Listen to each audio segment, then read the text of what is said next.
नमस्कार friends, welcome my channel friends. Radhe Radhe friends, आज की वीडियो स्टार्ट करते हैं।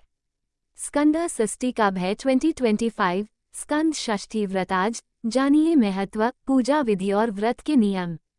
स्कंद षष्ठी भगवान मुरुगन की कृपा पाने के लिए शुभ दिन।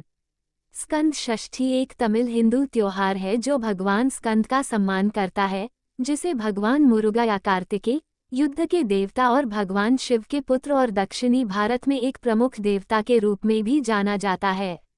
भगवान मुरुगन को चंद्र चक्र के छठे दिन षष्ठी के दिन मनाया जाता है।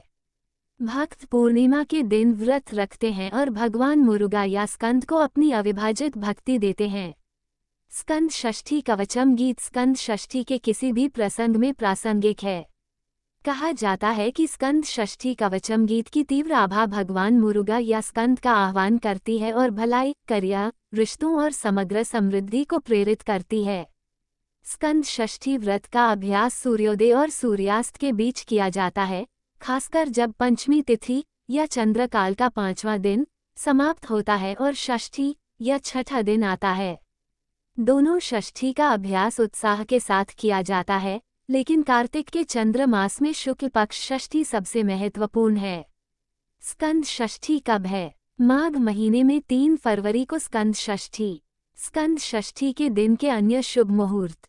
स्कंद षष्ठी का महत्व। पौराणिक कथाओं के अनुसार भगवान मुरुगन का जन्म भगवान शिव के तीसरे अवतार से एक विशिष्ट व्यक्ति के लिए हुआ था।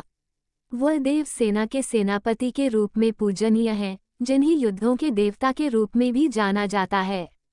वह सबसे अधिक राक्षस सूरपद्मन और उसके भाइयों तारकासुर और सिंहमुख के उन्मूलन के लिए जाने जाते हैं। शुक्ल पक्ष षष्ठी तिथि राक्षसों पर उनकी जीत का स्मरण करती है। कहा जाता है कि भगवान मुरुगन ने अपनी तलवार वेल से सूरपद्मन का सिर धड़ से अलग कर दिया था और दानव के सिर से 2 पक्षी प्रकट हुए, एक मोर और एक मुर्गा। मुर्गा उनके बैनर पर प्रतीक बन गया और मोर उनका वाहन बन गया। एक इंसान के लिए भगवान शिव का तीसरा।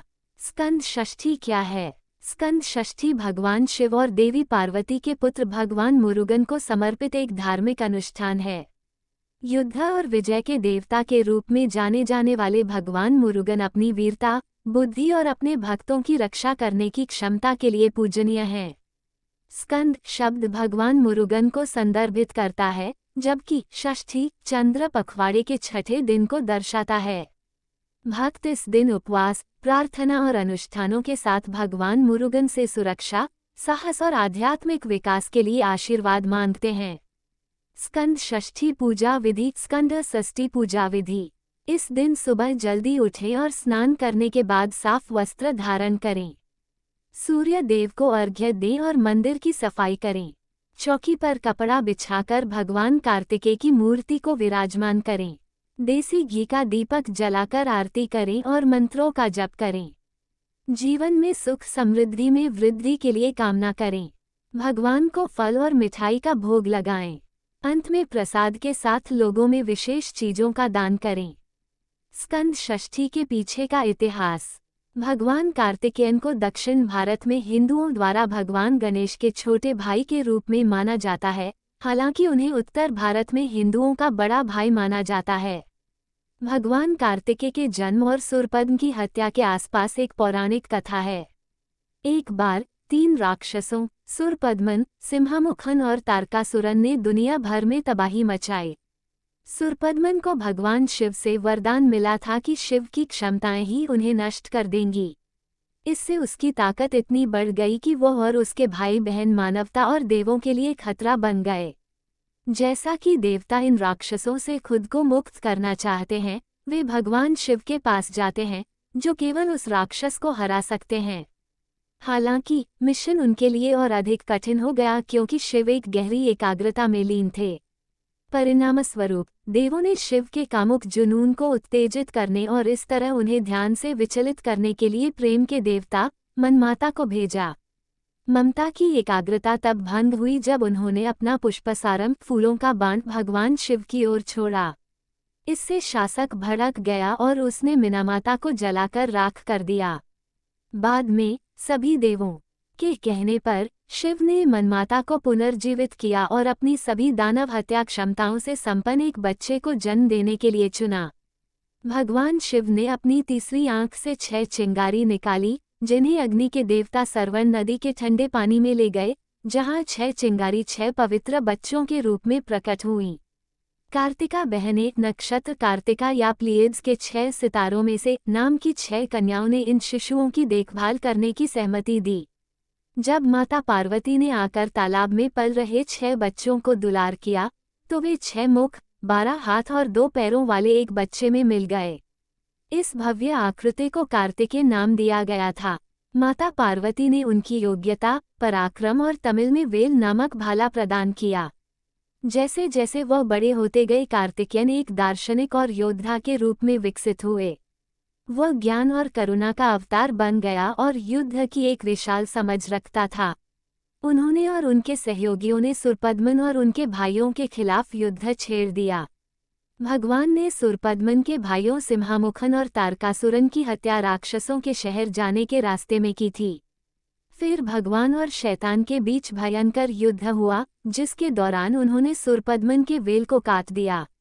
सुरपद्मन की लाश से एक मोर और एक मुर्गा निकला।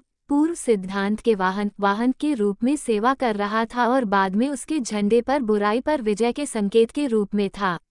कार्तिकेय ने षष्ठी को सुरपद्म को हराया। इसके अतिरिक्त यह माना जाता है कि जब सुरपद्मन को गंभीर चोटें आईं, तो उसने भगवान से उसे बख्शने की भीख मांगी। इसलिए मुरुगा ने उसे इस शर्त पर मोर में बदल दिया कि वह सदा के लिए उसका वाहन बना रहेगा।